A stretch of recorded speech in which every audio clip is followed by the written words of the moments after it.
so we'll get started. I will call the meeting to order. Special meeting of the Isla Vista Community Services District Board of Directors, 4:30 p.m. Tuesday, January 21st. And this is being recorded. Perfect. Since our board president isn't here yet, my colleagues have allowed me to start the meeting as board chair. So we'll go ahead and start with roll. Okay, Director Grant is coming, Director Geis is not here, Director Bertrand, Here. Director Freeman, Here. Hedges, Here. Nguyen, Here. Thurlong. Here. Okay. We'll begin with the land acknowledgement. Before we begin, we would like to acknowledge the Chumash people who are the traditional custodians of this land. We pay our respect to the Chumash elders, past, present, and future, who call this place, Anascoyo, the land that Isla Vista sits upon, their home. We are proud to continue their tradition of coming together and growing as a community. We thank the Chumash community for their stewardship and support, and we look forward to strengthening our ties as we continue our relationship of mutual respect and understanding. At this time, we'll go to public comment period. Any member of the public may speak on matters within the subject matter jurisdiction of the Board of Directors that are not on the agenda. The board will not take action on any item not on the agenda except as provided by law. There's no public comment right now. So now we'll go to discussion and action items, number 3.1, LAFCO Municipal Service Review. Cool. Colin Gross, has everyone had a chance to review Paul Hood's letter to us? Hey Ross, this is Jonathan, you're here with the board, minus Bob and Spencer, so Ethan is the chair right now. And we were just gonna get started a little bit. Spencer's maybe 2 minutes out at this point, but we're on the 3.1 agenda item. So, do you want to go first, or you want me to go first? How do you want to? If you could handle the first part and discuss the kind of partner response, I can touch on some of the things later. Second half. Yeah, so this is a letter that me and Ross prepared as a response to the letter from Paul Hood on the 14th. The first half, the numbered part, is the part I wrote, and the there's Spencer. Just stop. Okay. Okay, so we barely missed 2 seconds. So on the letter response that we drafted and finished today, the first part, the numbered portion, is what was requested from Paul, which is how we are doing our powers, what are the activities of the CSD right now for each of the powers listed in 61250 Government Code. And so I tried to keep it as simple as possible and direct for the most part on all 8 powers. And so you see there's a section under each one of what we're doing to actualize that power on a daily basis. For Municipal Advisory Council, we have a pending item before us of figuring out what that would even look like and how it would work and what its scope would be. We were doing that 2 years ago. We got started. Tenant mediation program, we are in a small hiatus right now, looking for a new mediator, but overall we're running this program and we're still taking requests on a current basis. Area Planning Commission, this is something that has come up in our meetings with Supervisor Hartman, is where one day we will need to have a planning agency for Isla Vista and have a focused community plan for our community. And so what that would look like and when we want to do that and how do we want to get that started, we're still talking about those things, but it's on the agenda with their office. The parking district, well, we manage a parking lot right now, and we are hoping to get another one added on to the community center, and potentially the solar lot will be in the discussions for the transfer of ownership, and we are looking at doing a parking study at some point. The contract for police services is an easy one. Safety is the first power we really started using, so the safety stations and the investigator.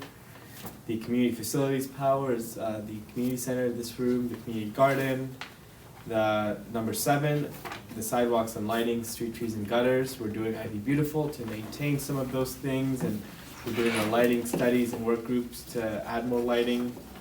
And then abate graffiti, we do ID Beautiful. So I think we've made a case that we are actively working on or actively implementing every power that's assigned to us in 61-250, and only 18 months since Measure R passed. And so that's my half of the letter, and then Ross, I think gets a little more strict in his other section. So Ross, if you want to go on your part. Yeah, thanks, Jonathan. And right before I get into one of the legal aspects, I want to dovetail off the areas that Jonathan highlighted. And to kind of put things in the context of comments I had addressed to the board at the last regular meeting about the purposes of the municipal services review under the government code and as a function of the sphere of influence analysis that is a direct responsibility of LAFCO. And that sphere of influence analysis is a long-term type of planning process. They're looking at growth and they're making sure that the growth that is going to be occurring in the geographical area that they're looking at for a sphere of influence analysis, whether the government services are going to be, kind of keeping pace with the growth trend. And to emphasize that a proper municipal service review and sphere of influence analysis does not just look at what is current, but also what is planned. By nature, it is more of a forward-looking document, a forward-looking process, rather than looking for a snapshot in time to be most useful in that planning application. So, as an example, setting up a local area planning commission is a very delicate, deliberate process that needs to be undertaken with care towards the interests of property owners, because the planning commission, enforces rules and regulations and guidelines for the development of property, and property has a very strong basis in the Constitution in terms of protection from government overreach. And in Santa Barbara County, the only area planning commission that exists is for the very affluent community of Montecito.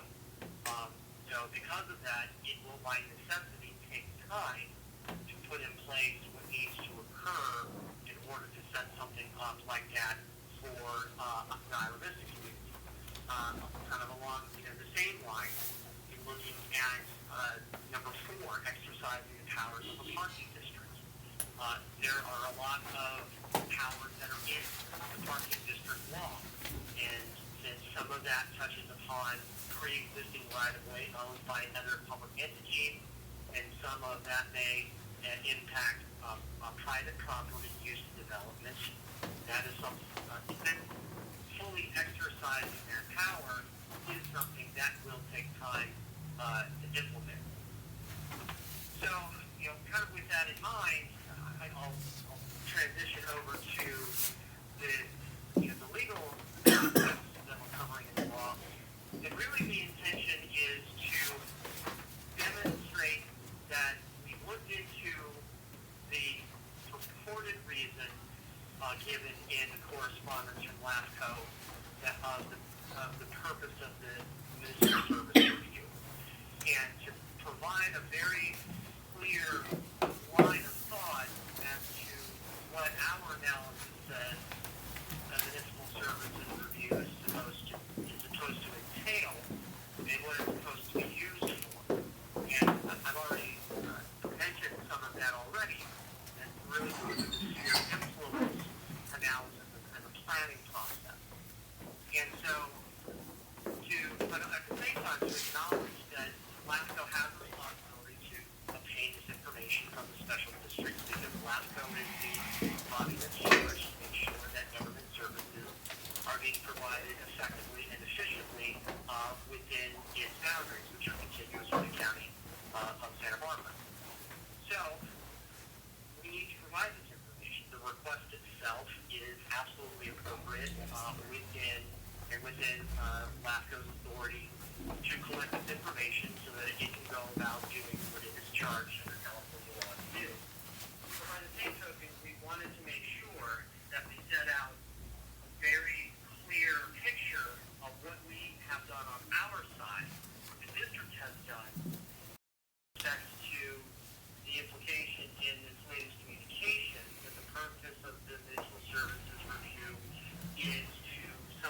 Hey, Ross.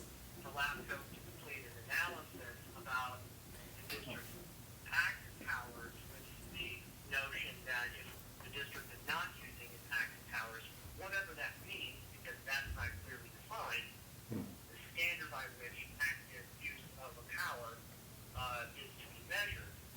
Hey, Ross. But, yes. Can I pause you real quick? We're gonna call you from Jay's phone instead, since mine is very weak in volume. So he's gonna call you right now. Sorry about that. I'm hitting pause. Okay. I looked it up and this phone is much louder than that. Maybe you won't be, but supposedly it Let's is. try. This is something to figure And out. we're back. Oh wow. Nice, man. Okay. I'm impressed. Love it. Everyone else sounds very clear as well. Wow, what Good. Been putting it off long enough. Excellent. Please proceed. Okay, so to make sure that we provide a clear line of thought to LAFCO as to our analysis on the use of the municipal service review process for the goal of doing an assessment of the district's powers for the end result of possibly deactivating LAFCO may come to the conclusion under standards that are not clear as to what actively using a power means. And so it's really just a step-by-step process. First, we look at what LAFCO says gives them the authority, and in their communication from the 14th of January, it was a reference to a resolution.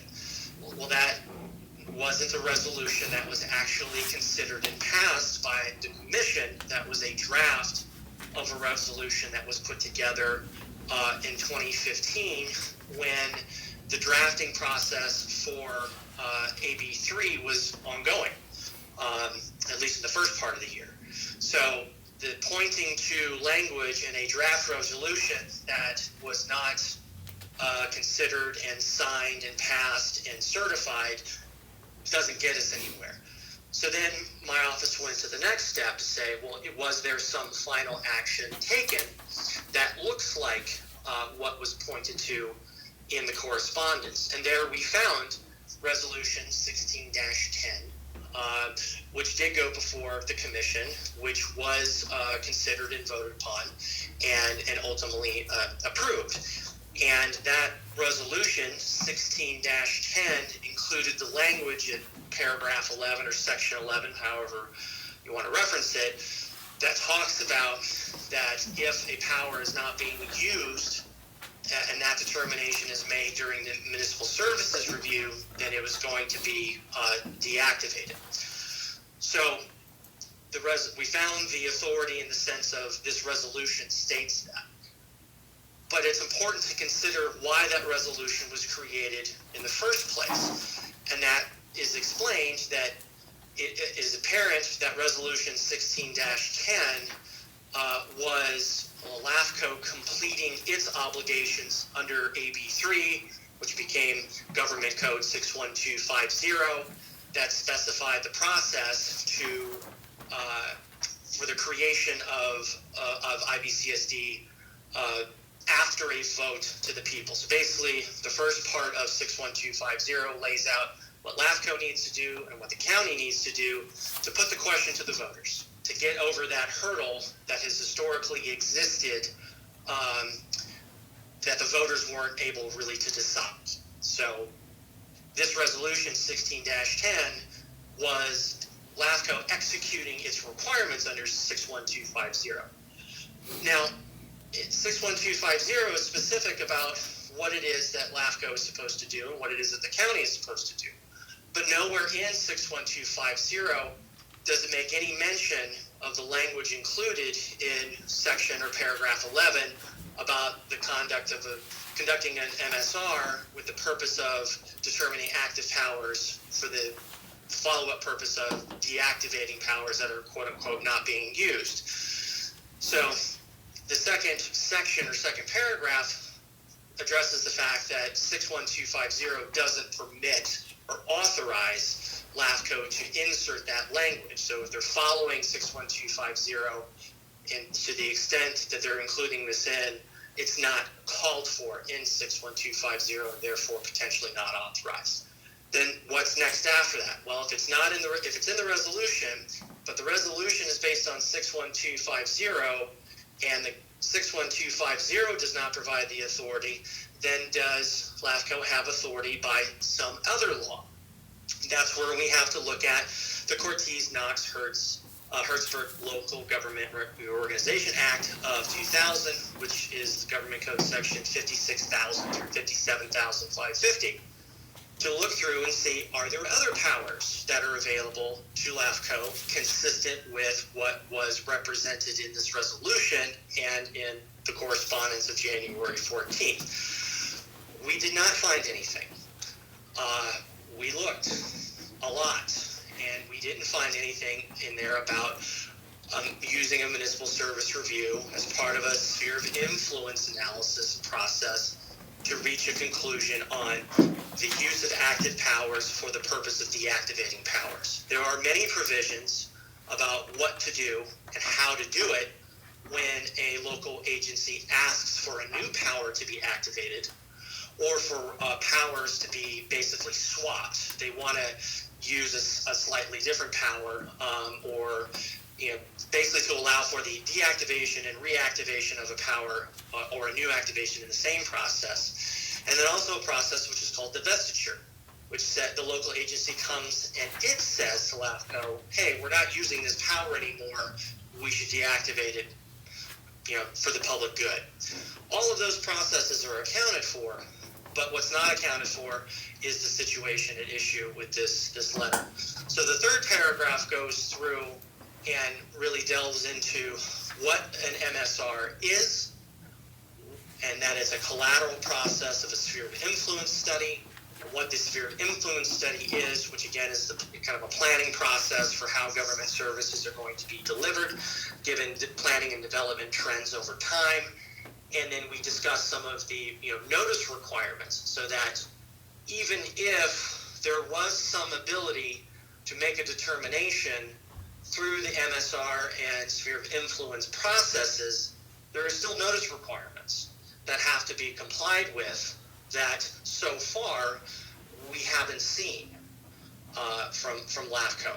They haven't done a 21-day notice that an amendment to a sphere of influence study is going to occur, or that a sphere of influence study is going to, a new sphere of influence is going to be undertaken. None of that has occurred, and we touch on that. And then finally, the last portion is that we've looked outside basically everything else that could apply that isn't already covered by the resolution, 61250, or the bulk of the LAFCO law, and we didn't find anything there.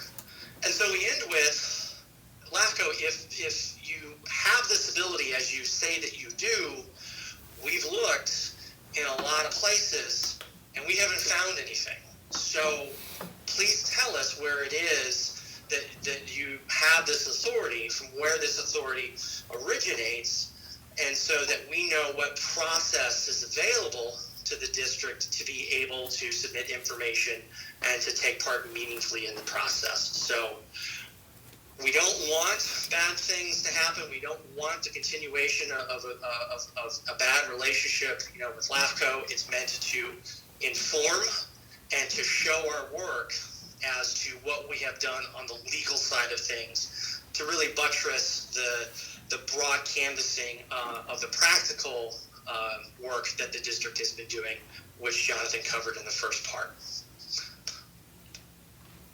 And that's it for me on that. Okay, any questions? George? So, Ross, this is tremendous work. It really, really is impressive.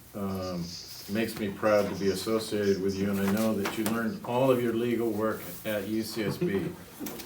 But, if only the Lawn Society program were still around, I could say that it all comes back to that.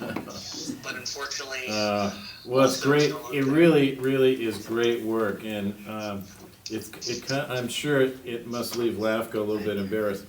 Will you tell us what your recommendation is for our next steps, and also were you planning to appear at the LAFCO meeting of February 6th? the next steps I think immediately I would say if there isn't any additional input from the board on this proposed response that Jonathan and I have been working on, I think the President Branch has as well. If there is no additional input from the board, I think we send that to make sure that we are being responsive to the request for information. In terms of contingency planning, I think there's a lot of time in between now and when the next meeting of LAFCO occurs in February. There may not be anything on the agenda, but I will say that I will reserve that time to make sure that if my presence is needed and authorized by the board, then I will make sure that I'm available to attend. That'd be great. Beyond that, I don't want to get into too much detail as it starts to get into things that I would just rather discuss with the board in a closed session environment. And I think we do have an item on our agenda if we want to go into closed session once we finish the discussion regarding this letter response. Okay, so thank you for that, George. Are there any other questions from the board in regards to the response? Do you want a motion? I'll move that we approve this response and that we send it to LAFCO. Attention, Paul Hood. There's been a motion made by Thurlow. Is there a second? I will second. Seconded by Freeman. Any other staff comments? I just want to say a big thank you to Ross and Jonathan for preparing this information on some short notice. It is very thorough. I think it stands in stark contrast to the hand that we have been dealt by LAFCO, and we really appreciate your work on this. Okay, all those in favor? Aye. Any opposed? Motion passes 6-0 with 1 absence. Okay. With that, I think we can go into closed session. Is there, I believe I have to adjourn to closed session, is that how it works? You do. You adjourn the closed session, and before the closed session opens, I just make an announcement that the board of directors will be adjourning or recessing to closed session under Government Code Section 54956.9, subsection D4, anticipated initiation of litigation. All right, consider that the announcement. It is 3:59 or 4:59, and we'll go into closed session. And I'm going to recuse myself from closed session. Okay. And we Thank do you, have Director. 30 minutes.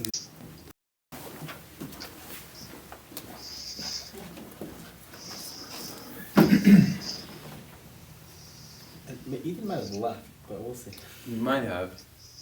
I would be. I figure we may as well try and go find him if Send he me is still here. his second email. I don't know that I ever got Ross's. Is there a detailed email he gave us that's attorney-client? Yeah.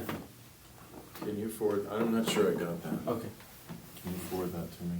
Thank you.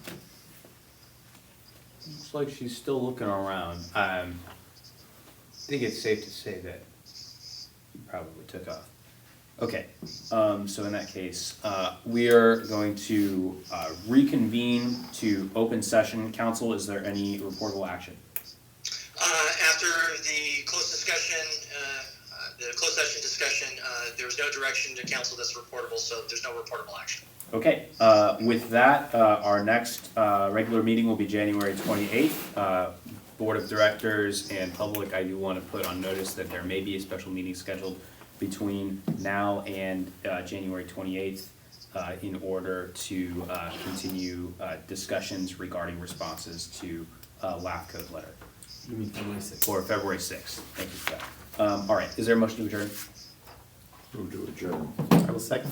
Made by Hedges, seconded by Freeman. Any public comment or discussion? All those in favor? Aye. Any opposed? Motion passes 5-0 with 2 absences. Thanks, everyone. Thank you, everyone. Thank you, Ross. Thank you. Thank you. Was it couple? Well, we noticed it properly, that's for sure. It is kind of at a different time than we usually do, Yeah. but it worked out for us. Thought you would. It's been a Actually, lot fits of perfectly in my session schedule. anyway, so. Great. So